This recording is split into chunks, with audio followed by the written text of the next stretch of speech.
Hi ಎಲ್ಲರಿಗೂ, ನಾನು ನಿಮ್ಮ ರಾಧಾ. ಇಷ್ಟು ದಿನ ಕುಕಿಂಗ್ ವೀಡಿಯೋಸ್ ಮಾಡ್ತಾಯಿದ್ದೆ. ಇದೇನಪ್ಪ ಸಡನ್ನಾಗಿ ವ್ಲಾಗ್ ಮಾಡಿಬಿಟ್ಟಿದ್ದಾಳೆ ಅಂದ್ಕೊಂಡ್ರೆ, ಇಷ್ಟು ದಿನ ನಿಮಗೂ ಅದೇ ಕುಕಿಂಗ್ ವೀಡಿಯೋಸ್ ನೋಡಿ ನೋಡಿ ಬೋರ್ ಆಗಿರುತ್ತೆ. ಫಾರ್ ಎ ಚೇಂಜ್ ಏನಾದರೂ ಇರಬೇಕಲ್ವಾ. ಅದು ಅಲ್ಲದೆ ಈ ವರ್ಷ ಬರ್ಡೇಯಿಂದ ಹೊಸ್ದಾಗಿ ಏನಾದರೂ ಶುರು ಮಾಡೋಣ ಅಂತ ಯೋಚನೆ ಮಾಡ್ತಾಯಿದ್ದೆ. ಸೊ ಹಾಗಾಗಿ ಯಾಕೆ ವ್ಲಾಗ್ ಮಾಡಬಾರ್ದು ಅಂತ ಈಗ ಮೊದಲನೇ ವ್ಲಾಗ್ನ ಟ್ರೈ ಮಾಡಿದೆ. ಯಾವ ರೀತಿ ಬಂದಿದೆ ಅಂತ ಕಮೆಂಟ್ ಮಾಡಿ ತಿಳಿಸಿ. ಏನಾದರೂ ಮಿಸ್ಟೇಕ್ಸ್ ಇದ್ರೂ ಸಹ ಹೇಳಿ ತಿದ್ಕೋತೀನಿ. ಬನ್ನಿ, ಈಗ ಮೊದಲನೇದಾಗಿ ನಾವು ಬರ್ಡೇಗೆ ಶಾಪಿಂಗ್ ಬಂದಿದ್ದೀವಿ. ನೋಡಿ, ನಮ್ಮ ಮನೆಯವರು ಶಾಪಿಂಗಿಗೆ ಕರ್ಕೊಂಬಂದಿದ್ದಾರೆ ಬಟ್ಟೆ ಅಂಗಡಿಗೆ. ಇಲ್ಲಿ ಮೊದಲನೇದಾಗಿ ಮುಂದ್ಗಡೆ ಎಲ್ಲ ಗೊಂಬೆಗಳಿಗೆ ಬಟ್ಟೆಗಳು ಕಲರಾಗಿ ಹಾಕಿದ್ರು, ಚೆನ್ನಾಗಿ ಕಾಣಿಸ್ತಾ ಇತ್ತು ಅಂತ ಒಳಗಡೆ ಹೋದ್ಮೇಲೆ ಬಟ್ಟೆನ ತೋರಿಸೋದಕ್ಕೆ ಶುರು ಮಾಡಿದ್ರು ಅಂಗಡಿಯವರು. ನಾನು ಎಲ್ಲ ಡ್ರೆಸ್ಗಳನ್ನೂ ಇಟ್ಕೊಂಡು ನೋಡ್ತಾ ಇದ್ದೆ. ಆದರೆ ನೋಡ್ತಾ ಇದ್ದರೆ ಯಾಕೋ ಯಾವುದು ಒಂಥರ ಹುಡ್ಗಿರ್ ಪ್ರಾಬ್ಲಮ್, ನಿಮಗೆ ಗೊತ್ತಲ್ವಾ.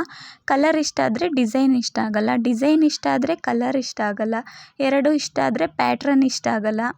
ಹಾಗೆ ನನಗೂ ಸೇಮ್ ಅದೇ ಪ್ರಾಬ್ಲಮ್ ಅನಿಸ್ತು. ಇಲ್ಲಿ ನೋಡ್ತಾ ಇದ್ದೆ, ಯಾಕೋ ಯಾವುದು ಇಷ್ಟನೇ ಆಗ್ತಾ ಇರಲಿಲ್ಲ. ಇಷ್ಟ ಆದ್ರೂ ಏನೋ ಒಂಥರ ಅಷ್ಟು 100% ಯಾವುದು ಇಷ್ಟ ಆಗಲಿಲ್ಲ. ನಾನು ನೋಡೋ ತನಕ ನೋಡಿದೆ, ಏನು ಮಾಡೋದು ಅಂತ ಎಲ್ಲ ಇಟ್ಕೊಂಡು ನೋಡ್ತಾ ಇದ್ದೆ. ಒಂದೊಂದು ಡಿಸೈನ್ ಇಷ್ಟ ಆಗ್ತಾಯಿತ್ತು, ಆದರೆ ಕಲರ್ ಇಷ್ಟ ಆಗ್ತಾ ಇರಲಿಲ್ಲ. ನನ್ನ ಮಗನ ಕೇಳಿದ್ರೆ ಎಲ್ಲದಕ್ಕೂ ಸೂಪರ್ ಅಂತಿದ್ದ. ಅವನು ಯಾವಾಗಲೂ ಹಿಂಗೆ ಹೇಳ್ತಾನೆ ಅಂತ ನೋಡೋ ತನಕ ನೋಡಿದೆ. ಎಲ್ಲ ಡ್ರೆಸ್ನೂ ಒಂದು ಸಲ ಟ್ರಯಲ್ ಮಾಡ್ತಾಯಿದ್ದೀನಿ. ನೋಡಿ, ನಿಮ್ಗೆ ಇದರಲ್ಲಿ ಯಾವುದಾದ್ರೂ ಡ್ರೆಸ್ ಇಷ್ಟ ಆಯಿತಾ? ಇಷ್ಟ ಆಗಿದ್ದರೆ ಕಮೆಂಟ್ ಮಾಡಿ. ನನಗಂತೂ ಯಾಕೋ ಯಾವ ಡ್ರೆಸ್ಸು ಇಷ್ಟ ಆಗಲಿಲ್ಲ. ಅದಕ್ಕೆ ಬೇರೆ ಅಂಗಡಿಗೆ ಹೋದ್ವಿ. ಯಾಕಂದರೆ ತಗೊಳೋದೇ ಬರ್ತಡೇಗೆ, ವರ್ಷಕ್ಕೊಂದು ಸಲ ಡ್ರೆಸ್ ತೊಗೋಬೇಕಾದ್ರೆ ಖುಷಿಯಾಗಿ ಇಷ್ಟ ಆಗಿದೆ ತೊಗೋಬೇಕಲ್ವ.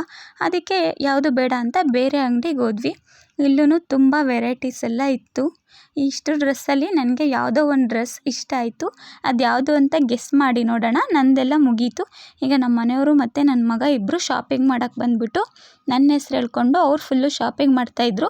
ನನಗಂತೂ ಬರ್ಡೇ ನಂದ ಇವ್ರದ್ದ ಅಂತ ಫುಲ್ಲು ಕನ್ಫ್ಯೂಸ್ ಆಗೋಯಿತು. ಇಬ್ಬರೂ ಚೆನ್ನಾಗಿ ಶಾಪಿಂಗ್ ಮಾಡಿಕೊಂಡು ಆಮೇಲೆ ಅಲ್ಲಿಂದ ಇಯರಿಂಗ್ಸ್ ನೋಡೋಣ ಅಂತ ಹೋದೆ. ಯಾಕೋ ಯಾವುದು ಸೆಟ್ ಆಗಲಿಲ್ಲ, ಬೇಡ ಅಂತ ಇಬ್ಬರು ಹೋಗಿ ಟೆಂಪಲ್ ರನ್ ಮಾಡ್ಕೊಂಬರೋಣ ಅಂತ ಭೀಮೇಶ್ವರನ ದೇವಸ್ಥಾನಕ್ಕೆ ಹೋದ್ವಿ.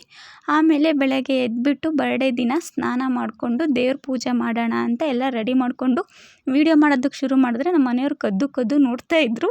ಅದಕ್ಕೆ ಆಫ್ ಮಾಡಿಬಿಟ್ಟು ದೇವ್ರ ಪೂಜೆ ಮಾಡೋದಕ್ಕೆ ಶುರು ಮಾಡಿದೆ. ಏನೇ ಆಗಲಿ ಬರ್ತಡೇ ದಿನ ದೇವರ ಆಶೀರ್ವಾದ ಮೇಯ್ನಾಗಿರಲೇಬೇಕಲ್ವ. ತಂದೆ ತಾಯಿ ಆಶೀರ್ವಾದದ ಜೊತೆಗೆ ದೇವರ ಆಶೀರ್ವಾದನೂ ತುಂಬಾ ಇಂಪಾರ್ಟೆಂಟು. ಸೊ ಹಾಗಾಗಿ ಮೊದಲನೇ ದಿನ ನಾನು ದೇವ್ರ ಪೂಜೆಯಿಂದ ಶುರು ಮಾಡೋಣ ಅಂದ್ಬಿಟ್ಟು ದೇವ್ರಿಗೆ ಪೂಜೆ ಮಾಡಿದೆ. ಹಾಗೆ ದೇವ್ರು ನಿಮಗೆಲ್ಲ ಒಳ್ಳೇದು ಮಾಡಲಿ ಅಂತಲೂ ಕೇಳಿಕೊಂಡೆ. ಆಮೇಲೆ ದೇವ್ರ ಪೂಜೆ ಮಾಡಿಬಿಟ್ಟು ತಿಂಡಿ ತಿಂದ್ಕೊಂಡೆ. ಬರ್ಡೇ ದಿನವೂ ನಾನೇ ಅಡುಗೆ ಮಾಡಬೇಕಲ್ಲಪ್ಪ ಅಂತ ಬೇಜಾರು ಮಾಡಿಕೊಂಡು ಅಡುಗೆ ಮಾಡಿಬಿಟ್ಟು ತಿಂಡಿ ತಿಂದೆ. ಆಮೇಲೆ ನಮ್ಮ ಮನೆಯವರು ಆಚೆ ಕರ್ಕೊಂಡು ಹೋಗ್ತೀನಿ ಅಂದರು.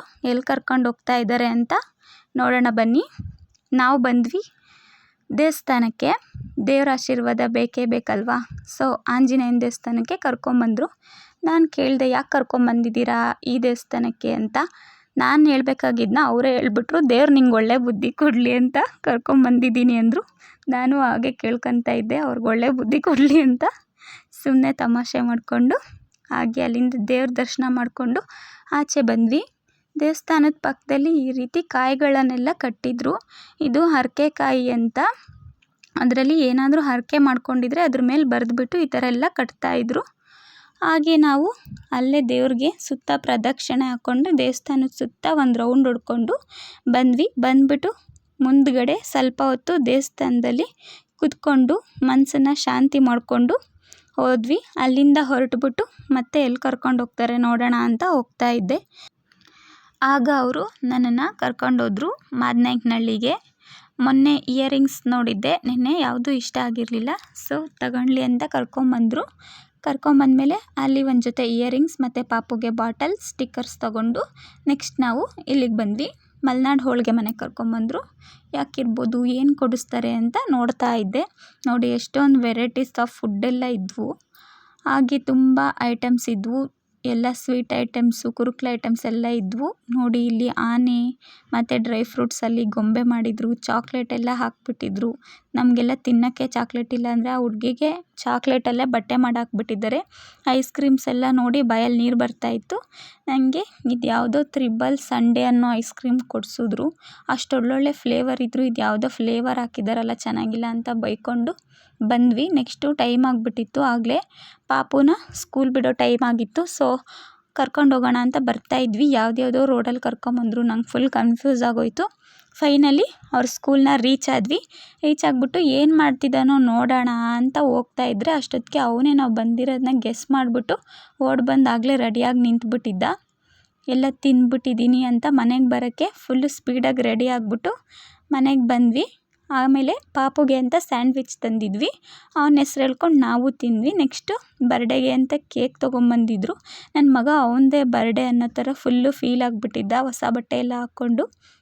ನನಗಂತೂ ಈಗ ಬರ್ತಡೇ ಮಾಡ್ಕೊಳಕ್ಕೆ ಅಷ್ಟು ಇಂಟ್ರೆಸ್ಟೂ ಇರಲಿಲ್ಲ. ಆದ್ರೂ ತಂದಿದ್ದಾರಲ್ಲ ಬೇಜಾರು ಮಾಡಬಾರ್ದು ಅಂತ ಹಾಗೆ ಬರ್ಡೇ ಸೆಲೆಬ್ರೇಟ್ ಮಾಡಿದ್ವಿ. ಅದು ಬ್ಲಾಸ್ಟ್ ಮಾಡಿದ್ದು ಕೇಕ್ ಮೇಲೆ ಬೀಳಬಾರ್ದು ಅಂತ ಆ ಥರ ಅಡ್ಡ ಹಿಡ್ಕೊಂಡಿದ್ದೆ. ಪಿಜ್ಜು ಬಂದಿದ್ಲು. ಯಾರನ್ನೂ ಕರೆದಿರಲಿಲ್ಲ ಆ್ಯಕ್ಚುಲಿ. ನನಗೇನು ಇಂಟ್ರೆಸ್ಟೂ ಇರಲಿಲ್ಲ. ಯಾಕೆ ಎಲ್ಲರೂ ಸುಮ್ಮನೆ ಅಂತ ಒಂಥರ ಅನಿಸ್ತಾಯಿತ್ತು. ಅದಕ್ಕೆ ಬರೀ ನಾವೇ ಸೆಲೆಬ್ರೇಟ್ ಮಾಡ್ಕೊಂಡ್ವಿ. ಪಿಜ್ಜು ಮಾತ್ರ ಬಂದಿದ್ಲು, ಕರ್ಕೊಂಬಂದಿದ್ದ ನನ್ನ ಮಗ ಹೋಗ್ಬಿಟ್ಟು. ಹಾಗೆ ನಾವೆಲ್ಲ ಮನೇಲಿರೋರೆಲ್ಲ ಸೇರಿಕೊಂಡು ಸಿಂಪಲ್ಲಾಗಿ ಬರ್ತಡೇ ಸೆಲೆಬ್ರೇಟ್ ಮಾಡ್ಕೊಂಡ್ವಿ. ನೋಡಿದ್ರಲ್ಲ, ಈ ವಿಡಿಯೋ ನಿಮ್ಗೆ ಇಷ್ಟ ಆದರೆ ಸಪೋರ್ಟ್ ಮಾಡಿ ಅಂತ ಹೇಳ್ತಾ ಥ್ಯಾಂಕ್ ಯು ಫಾರ್ ವಾಚಿಂಗ್.